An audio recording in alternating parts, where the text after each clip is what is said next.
In the grand court of a mighty king, golden chandeliers bathed the marble floors in warm light. Noblemen and scholars stood in silence, their robes swaying as they watched a wealthy merchant approach. His silk garments shimmered with each step, and in his hand he carried a pouch heavy with gold. Stopping before the throne, he bowed deeply.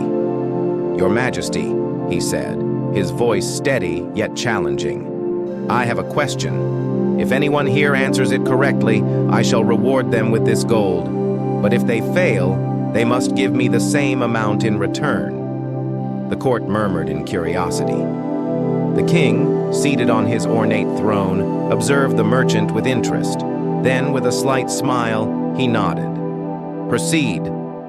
The merchant turned to the assembly and asked, "What is the most valuable thing in the world?" A hush fell over the court. Ministers exchanged glances. Scholars furrowed their brows. Then, a confident minister stepped forward. "Gold," he declared. "With it one can buy land, luxuries, and influence." The merchant shook his head. "No." Another minister, older and wiser, stepped forward. "Power," he proclaimed. "With power, kings rule, warriors conquer, and empires rise." Again, the merchant shook his head. "Incorrect." A third minister, a scholar well-versed in ancient texts, adjusted his spectacles. "Knowledge," he said. "It is the foundation of wisdom and progress. Unlike gold and power, knowledge cannot be taken away." The merchant sighed. "Not even knowledge." The court erupted into whispers. Had they exhausted all possibilities? Then, from the far end of the hall, a minister stepped forward.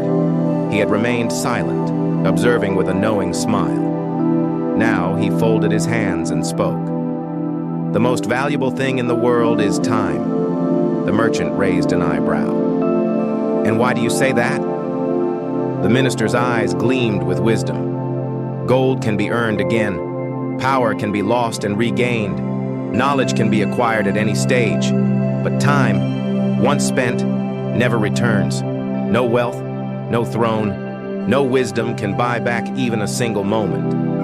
Silence fell over the court. The weight of his words sank deep.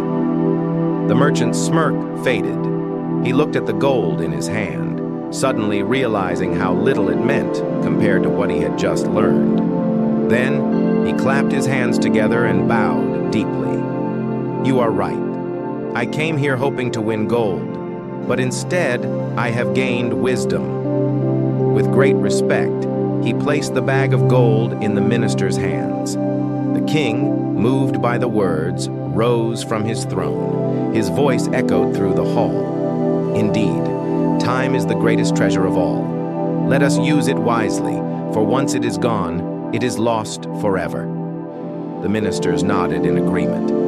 From that day forward, no one in the court wasted a moment in idleness again, for they had learned that time, above all else, was the one thing they could never reclaim. In our daily lives, we chase wealth, status, and success, believing they define our worth. But the greatest treasure isn't gold or power, it's time. Once lost, it's gone forever. No fortune can buy back missed moments, no success can rewind the clock. So live fully, love deeply, and spend your time on what truly matters before it slips away. If you like this story, share it with someone who needs this wisdom. Like this video and subscribe for more inspiring stories. I will see you next time with another story.